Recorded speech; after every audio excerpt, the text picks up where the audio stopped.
अरे बीतिया धीरतिया जाओ, अरे बीतिया धीरतिया ना आई ना हनुमान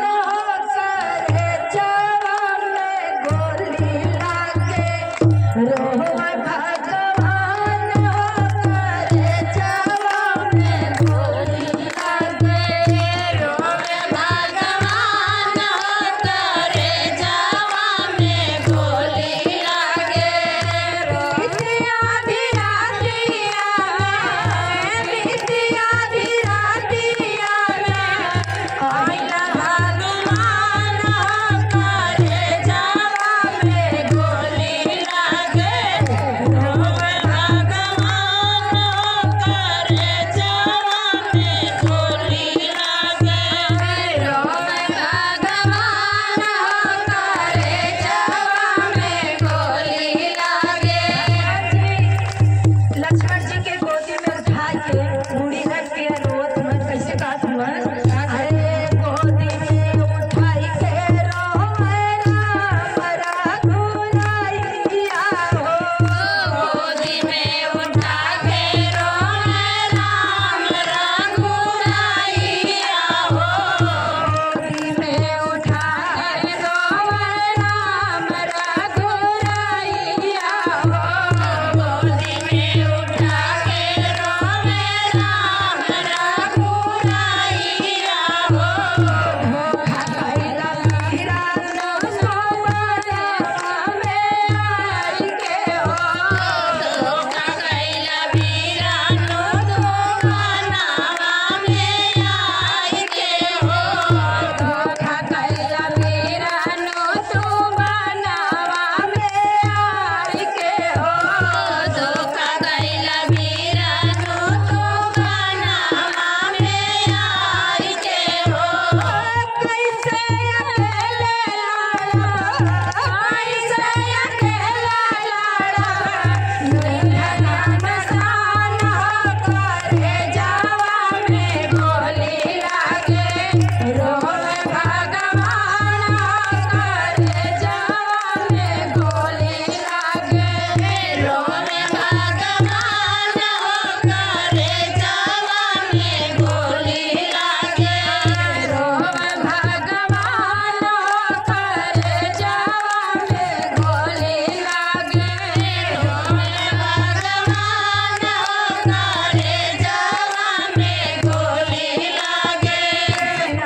रामचंद्र जी रोत में अपने भाई के लेके कहत हुआ कि ये भैया तो से पानी ना कि हमके बनवास पाए तो खाली हम ही जाए पान तू बच जा, लेकिन तू धोखा कई डाला हमारे साथे अइला तो, लेकिन अगर तोके लेके हम ना जा पाए अयोध्या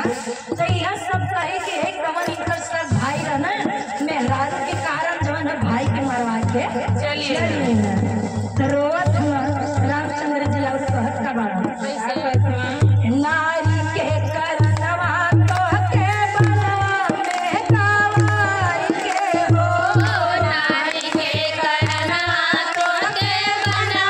में गवाई के हो नारी के करनवा तो के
कहीं भी नर नारी जितना भी बानर भालू जितना भी रहना सब रोआ था भगवान का रूप देखेंगे। भगवान जी कहत कैसे बना, अरे बानर भालू सब करे दारू दानवा हो, बानर भालू सब करे दारू दानवा हो, बानर भालू सब करे दारू दानवा हो, बानर भालू सब करे दारू दानवा हो, संजीवनी बूटी लेके आइना बलवना हो, संजीवन बूटी लेके आइना बलवना हो, लखना जी आइना चाहिए,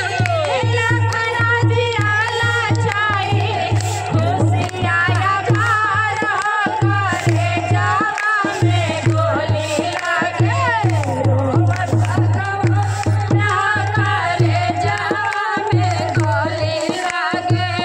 रोवे भगवान करे जावा में गोली लागे, बीती सारी रातिया में, बीती सारी रातिया में, आइना हनुमान करे जावा में गोली लागे, रोवे भगवान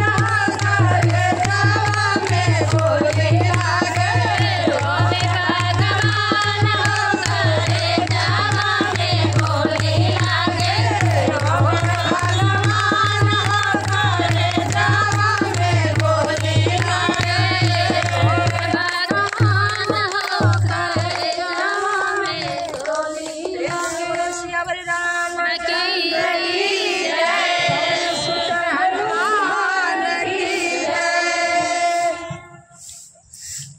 कहाँ गलो